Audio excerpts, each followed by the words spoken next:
Ciao a tutti, io sono Yojimbo e io sono K e vi diamo il benvenuto nel canale YoK Show! Dopo aver analizzato la scorsa settimana i primi 2 episodi della serie di Hazbin Hotel prodotta da A24, ci immergiamo anche questa volta nel curioso inferno creato da Vivian Medrano. Come saprete, seguiamo la serie fin da quando era solo un progetto e forse non siete al corrente che Hazbin Hotel, prima di essere un pilot, era nata come lo spin-off di un'altra opera di Vizipop, ovvero il webcomic Zoofobia. Se siete curiosi di conoscere questa storia, ve l'abbiamo raccontata in un video fatto un po' di tempo fa che vi consigliamo di recuperare. Ora però è giunto il momento di analizzare a fondo gli episodi 3 e 4 di Hazbin Hotel, che trovate sempre disponibili su Prime Video. Ma prima di iniziare, come sempre, se è la prima volta che capitate in un nostro video, vi chiediamo di iscrivervi al canale per supportare il nostro progetto. L'episodio 3, Scrambled Eggs, si apre con Charlie, Veggie e Razzle and Dazzle, cioè i due demoni capretti che fungono come guardie del corpo personali della principessa. Tutti insieme stanno appendendo uno striscione con la scritta "Buona prima settimana Serpentius". Il serpentello però non si smentisce mai, accompagnato sempre dai suoi scagnozzi Egg Boy, sta già costruendo una nuova arma, a sua detta, per difendersi dagli altri ospiti dell'hotel, e non vede l'ora di usarla su di loro. Entrano subito Odette e Clara, che consegnano al rettile alcune scatole di armi necessarie per completare la macchina. Queste due ragazze sono le figlie della Overlord Carmilla Carmine, che vedremo più avanti in questo episodio. Erano anche loro già apparse nel pilot, con Clara che aveva un design completamente diverso e dove vedevamo Odette recuperare una delle lance degli angeli sterminatori dal corpo senza vita di un demone. Veggie naturalmente si arrabbia e vieta a Pentius di costruire armi all'interno dell'hotel, sottolineando che nessuno vuole fargli del male, ma gli altri residenti non sembrano essere della stessa opinione. Gli Egg Boy del rettile accidentalmente sparano con un laser facendo un buco nel soffitto, e questo fa arrabbiare nuovamente la ragazza di Charlie,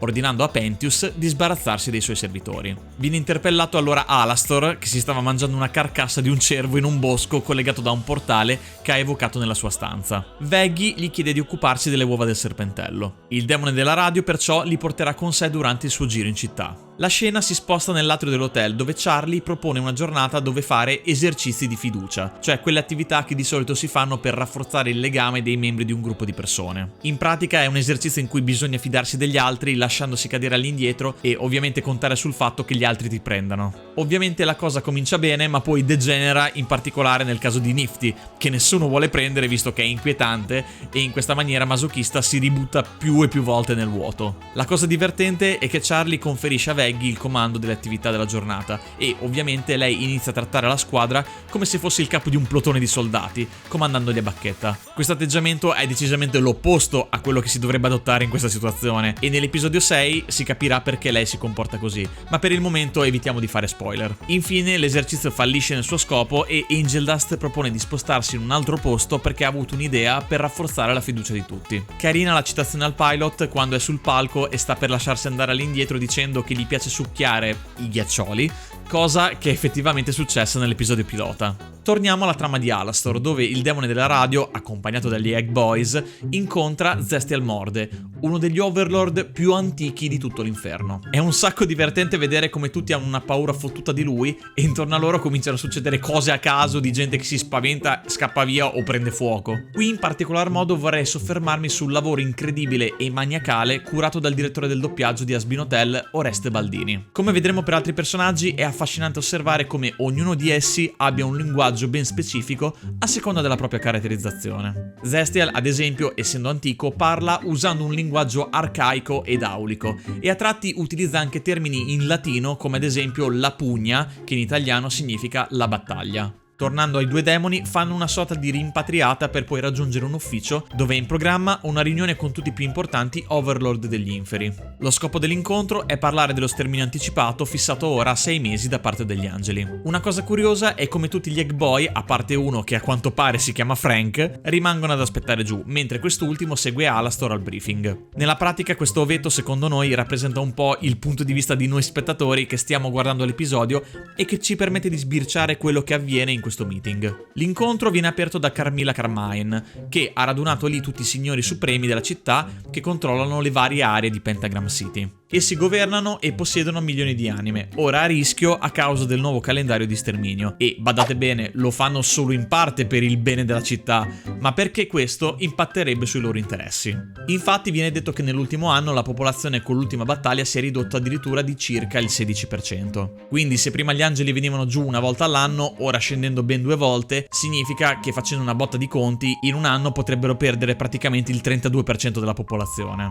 Ciò porterebbe in 2-3 anni ad estinguere totalmente i dannati. Naturalmente tenendo conto anche delle nuove anime in arrivo dalla Terra. Capite quindi che l'interesse di questi signori è voler ridurre i danni al minimo possibile. Diamo un veloce sguardo a chi c'è in questa stanza. Oltre Carmilla e Zestial troviamo anche altri Overlord già apparsi nel pilot. Zesi, la Overlord dinosaura, questo signore supremo che al momento è ancora senza nome e che sembra una specie di Windigo o comunque scheletro di cervo avvolto dalle fiamme azzurre. Poi c'è Rosie, grande amica di Alastor, ora unica proprietaria dell'Emporio che vive in società con Franklin, che sembrerebbe essere morto come mostrato nel pilot. Nella puntata pilota vedevamo anche Zestial, Carmilla e Zesi fare parte come Paimon, il padre di Stolas in Eluva Boss, della cerchia ristretta di Lucifero. Il discorso di Carmilla viene interrotto da Velvet, che entra parlando al telefono con Vox e mancando di rispetto ai signori supremi più anziani. La stilista è presente a questo incontro in rappresentanza anche di Vox e Valentino. Come dicevamo nel nostro video interamente dedicato ai 3V, che approfondisce chi sono questi 3 signori supremi, essi si pongono in contrasto alle antiche forze dell'inferno, perché essendo demoni peccatori hanno portato negli inferi, rispettivamente, Velvet e Vox la tecnologia di internet e di conseguenza i social e la televisione, e Valentino i film per adulti e tutto il mercato legato ad essi. Rappresentano perciò per l'inferno una totale rivoluzione, sono i giovani che si sono fatti strada e ora coesistono in contrasto alle forze più antiche come Carmilla, Zestial e Rosie. Velvet tira fuori e butta sul tavolo la testa di un angelo esorcista che Adam e Lute avevano trovato alla fine dell'episodio 1. Dice di averla trovata durante il giorno dello sterminio e questo cambia tutto, perché anche gli altri signori supremi sembrano essere sorpresi dal fatto che sia possibile uccidere un angelo. Lei e i suoi soci sembrano aver già elaborato un piano d'assalto completo per combatterli e difendersi. Zestial però mette in dubbio il piano, sottolineando che senza prove complete dare battaglia agli angeli senza essere adeguatamente preparati potrebbe portare ad uno sterminio totale dei demoni. E ancora una volta qui vediamo la contrapposizione tra vecchio versus nuovo. Zestial, maturo, prudente, saggio ma antiquato. Velvet sfacciata, impulsiva e spinta da una rivoluzionaria arroganza giovanile. Parte la bellissima canzone Respectless, che oltre a essere un brano davvero ottimo, anche questo adattato magnificamente in italiano, ci rivela alcune informazioni molto interessanti. La regina dei social nella canzone provoca Carmilla, perché ha notato che il fatto di averle mostrato il cranio del nemico ha provocato in lei una reazione sospetta. Notate la sua espressione rispetto a quella degli altri. Durante il brano dice: le vendi tu le armi o no, eppure dici non si può, è questo che non rispetto, comincio ad avere il sospetto che tu sai cosa c'è sotto, ti va di confessare? In poche parole Velvet probabilmente sa già che è stata Carmilla ad uccidere l'angelo. Infatti più avanti nell'episodio, piccolo flash forward, quando la demone latina sarà da sola in compagnia solo delle sue figlie e Zestial in una stanza privata, confesserà, visivamente alterata, di essere stata lei, ma di averlo tenuto nascosto. E da quello che viene detto nel brano Whatever It Takes, lei sembra essersi autodifesa e quindi aver agito di impulso per proteggere i demoni a cui tiene, e chiede a Zestial di mantenere il segreto per evitare che tutto l'inferno vada in battaglia e i demoni che ha cercato di proteggere muoiano. A proposito di questo, nella serie spin-off di Hazbin Hotel e Luva Boss, se ricordate, nell'episodio The Harvest Moon Festival, Moxie trova un'arma angelica che appartiene a Striker. E cosa vuol dire arma angelica? Si intende un'arma forgiata con lo stesso metallo di cui sono composte quelle degli angeli esorcisti. All'epoca non sapevamo perché si chiamasse fucile con punta benedetta realizzato da Carmine. Ora però con l'uscita dell'episodio 3 di Hazbin Hotel abbiamo fatto il collegamento, capendo che non solo Carmilla era stata menzionata in quell'episodio di Luva Boss, ma ora abbiamo la certezza che sia lei non solo a produrre le armi per tutto l'inferno, come detto in questo episodio, ma anche le armi benedette. Ricordate che questi armamenti sono in grado di uccidere i demoni di alto rango, oltre che i demoni peccatori comuni, e probabilmente ipotizziamo anche gli stessi angeli.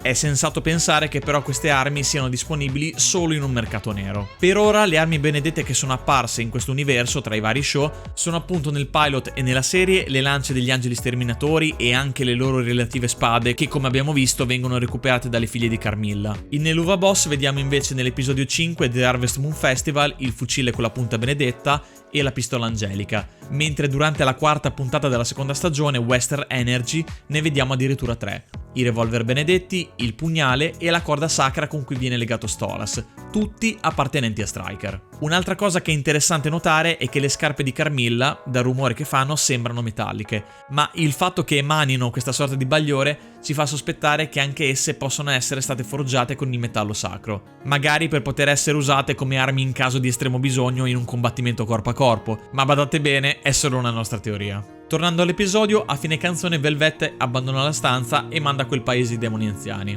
Ritorniamo a seguire la trama degli ospiti dell'hotel che sono stati portati da Angel in un posto dove imparare la fiducia. Sì, un club BDSM. Tutti sembrano entusiasti tranne Charlie e Veggie, che naturalmente si arrabbia un'altra volta e porta tutti in una zona di guerra come quella che abbiamo visto durante il pilot, nella quale i demoni si affrontano per la conquista di un territorio al fine di diventare overlord di quella zona. La sua idea è unirli tramite un battesimo del fuoco in battaglia. Veggie sente di aver fallito nell'incarico che Charlie le ha affidato e il gruppo torna a casa. Dopo abbiamo la scena che citavamo prima dove Carmilla confessa il segreto a Celestial e alle sue figlie, ma l'ovetto Frank, però nascosto nella stanza, riferisce il tutto ad Alastor, che a quanto pare sta tramando qualcosa e lo minaccia di mantenere il segreto. Charlie e Veggie si riappacificano e la principessa fa notare alla fidanzata come il suo ultimo esercizio di fiducia abbia rafforzato effettivamente il legame fra gli abitanti dell'hotel, che ora risultano molto più uniti. Gli ovetti a fine episodio vengono restituiti a Pentius, che abbaia loro ordini con questo strano accento tedesco, e questo non si spiega perché lui, da quel che si sa, è morto a Londra nel 1800. Prima di andare a letto Frank si lascia sfuggire il segreto di Carmilla perché è scemo, ma Pentius, che è ancora più coglione di lui, non gli crede e se ne vanno tutti a letto beati. Passiamo ora a sviscerare il quarto episodio, Masquerade. Questa è una puntata che abbiamo trovato molto emozionante perché è insieme un mix di comicità ma anche di tragedia. La scena iniziale vede Angel recitare in un film per adulti con una sceneggiatura tipica di un roleplay o comunque di una fanfiction che potresti trovare su Wattpad. In questa sequenza un segugio infernale tiene il ragnetto prigioniero e poi abusa di lui. È una scena esagerata e una volta scoperto che Angel ha vinto il Sex Sexy Award per questa pellicola ci fa anche ridere, ma ci prepara per la parte molto dolorosa di questo episodio. Vediamo che finalmente viene dato un po' di spazio al personaggio di Ask. Innanzitutto capiamo subito che il barista, essendo abituato ad ascoltare tutti, ha capito perfettamente la personalità di ogni singolo residente dell'hotel ed è letteralmente la bocca della verità. Di Pentius dice che è un buffone insicuro che si sente solo. Riferito a Charlie, la definisce una buonista che vuole risolvere i problemi altrui non potendo risolvere i suoi. Di Veggie dice che giudica tutti perché odia se stessa. Su Nifty sorvola dicendo che non conviene a nessuno sapere che problemi ha. E infine ad Angel Dust dice che sa quanto sia falso e che vede attraverso tutte le stronzate che dice. E direi che ci ha preso in pieno, discorso che però verrà ripreso dopo. Il ragnetto riceve una chiamata da Valentino e se ne va dall'hotel. Charlie cerca di trattenerlo, ma il pornodivo va comunque a girare un film a luci rosse sul set del suo capo. Ci spostiamo negli studios dove Angel sta provando le scene. Notare come lui fa sempre la parte di quello che viene abusato in ogni film che interpreta. Che sia per caso una clausola del suo contratto con Val? Una cosa curiosa che abbiamo osservato è che Travis, un personaggio secondario che nel pilot faceva da tassista ad Angel, apparso anche nell'episodio Spring Broken di Helluva Boss come cameo e anche nello sfondo del video musicale Addict, qui è il regista del film pornografico che il ragnetto sta interpretando. Prima che possa iniziare la ripresa entra Charlie, che sotto consiglio di Veggie è venuta a farsi sentire esercitando male la propria autorità di principessa infernale. Anche qui bisogna fare un applauso a Rossa Caputo e Riccardo Suarez, che hanno avuto la genialità di inserire due battute originali che ci hanno fatto sputare un polmone. Per la precisione la troviamo nella sequenza in cui Charlie entra e una segugia infernale molto prosperosa si toglie il reggiseno e lei, piacendole le ragazze, arrossisce ed esclama apprezzando «Oh, quinta coppa C!» E un secondo dopo c'è questa specie di demone toro a cui stanno versando addosso dell'olio e lei fa «Bisonte bisunto!»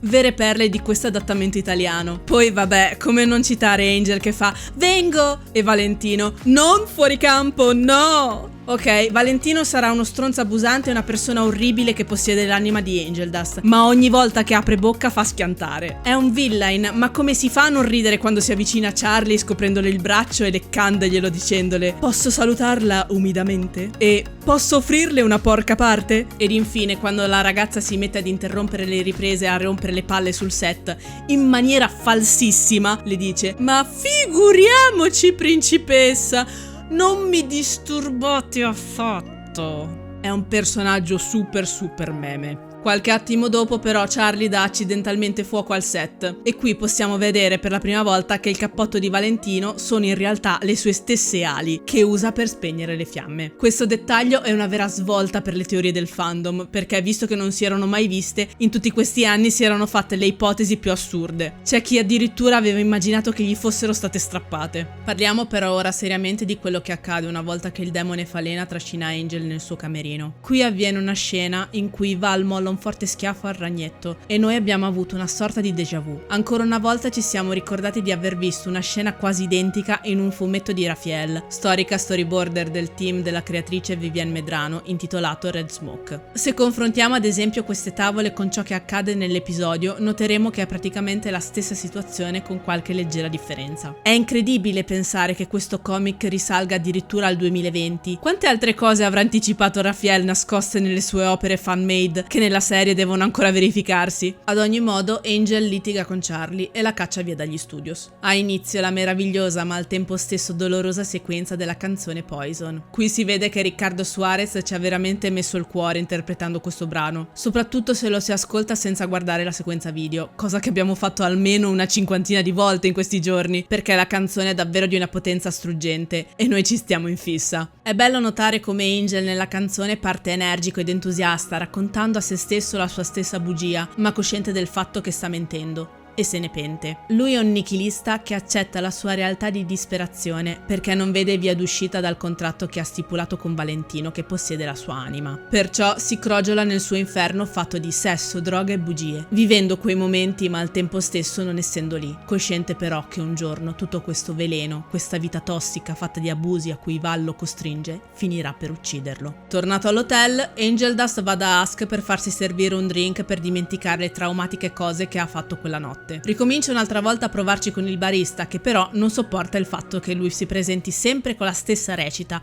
e glielo fa notare. Perciò il ragnetto si incavola e va via un'altra volta dall'hotel. A quanto pare Angel non sopporta che lo si chiami falso, un po' come Marty McFly di Ritorno al futuro non sopportava che lo chiamassero codardo. Ask va a cercare il pornodivo grazie alle suppliche di Charlie, che si sente in colpa per quello successo sul set di Valentino. Giungiamo in un localaccio chiamato The Black Dot, tutto a tema mare. Infatti ci sono un sacco di reti appese ovunque. È gestito da un demone polpo e la clientela sono degli squali che stanno bevendo con Angel. E come possiamo notare, esattamente come mostrato nell'uva boss, i demoni squali sono tutti mafiosi. Il micione vede che uno dei malviventi che accompagna il ragnetto gli ha messo qualcosa nel bicchiere. Guardando l'effetto a forma di cuore e il colore, possiamo dedurre possa essere una qualche sorta di pozione d'amore o qualche droga simile. La boccetta che si vede è simile a quella presente su un cartellone pubblicitario apparso nel secondo episodio. Qui viene pubblicizzata la pozione d'amore di Velvet, in cui vediamo sia lei che Valentino nel poster. La stessa boccetta è presente però anche nel camerino di Angel Dust ed è la stessa che gli viene versata dallo squalo. L'effetto del fumo prodotto dalla pozione è incredibilmente uguale a quello che emana Valentino. Da quando abbiamo memoria del demone falena, esso ci è sempre stato rappresentato negli artwork del vecchio profilo Instagram Moth Pimp, creato dalla Spindlehorse, con questa specie di bava rosa che gli sgorga dalla bocca.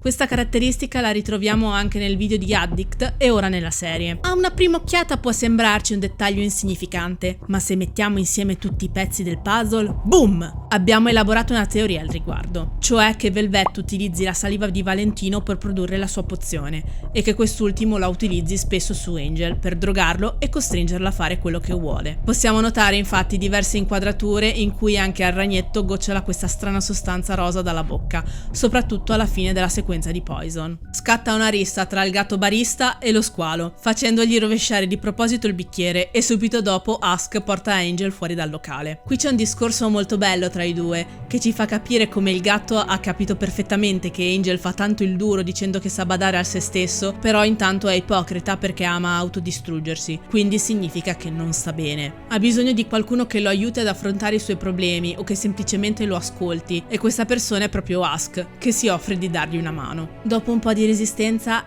Angel apre il suo cuore per la prima volta e spiega che la maschera che indossa è, come dicevamo prima, un modo per evadere dalla realtà, per dimenticarsi almeno per un attimo di odiare se stesso e non pensare al dolore. Lui vuole autodistruggersi per fare in modo che Valentino perda interesse nei suoi confronti e sciolga il suo contratto. Ask gli rivela che un tempo era anche lui un signore supremo, un overlord che ha perso, a causa del gioco d'azzardo, tutta la sua fortuna, arrivando ad indebitarsi e infine a stringere un patto cedendo la propria anima ad Alastor, che gli ha tolto la libertà. A maggior ragione, perciò, i due sono in grado di capirsi, perché in maniera diversa si trovano nella stessa identica situazione. Solo che Ask è più forte ed è in grado di aiutare Angel, che invece è fragile e rischia di impazzire se continua a soccombere all'orrenda vita che sta vivendo. La canzone Loser Baby che i due cantano è molto bella perché in poche parole esalta i nostri difetti. Dice che se ti trovi in fondo al barile, più giù di così, tanto non puoi andare. Se sei un perdente e io sono un perdente, almeno facciamo schifo insieme e va bene così.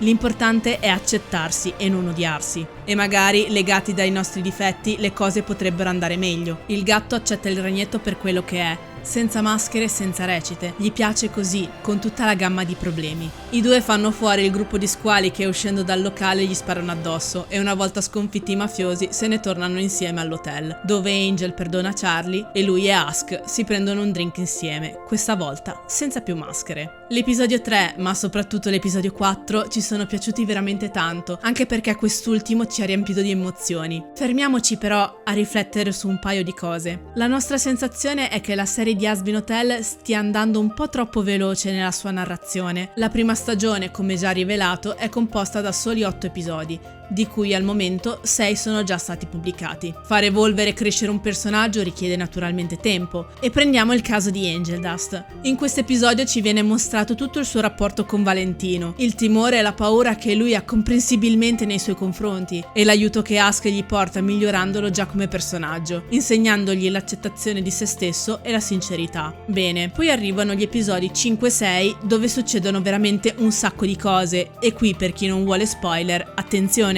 perché ne farò uno. Nell'episodio 6, Welcome to Heaven, si vuole dimostrare che l'hotel funziona su Angel e il ragnetto in questa discoteca insieme ai suoi amici incontra Valentino, mandandolo a quel paese e iniziando visivamente a ribellarsi a lui. Ci è sembrato un cambiamento molto repentino se pensiamo che 2 episodi prima tutto era molto diverso. Certo, Angel aveva iniziato a cambiare soprattutto grazie ad Ask e dopo quell'episodio passa effettivamente del tempo, ma come spettatore quasi non lo si percepisce. Voi cosa ne pensate? Avete avuto la stessa sensazione? Parliamole insieme nei commenti. Non dimenticatevi di iscrivervi al canale per non perdervi un mare di contenuti a tema animazione. E noi, come sempre, ci vediamo al prossimo video.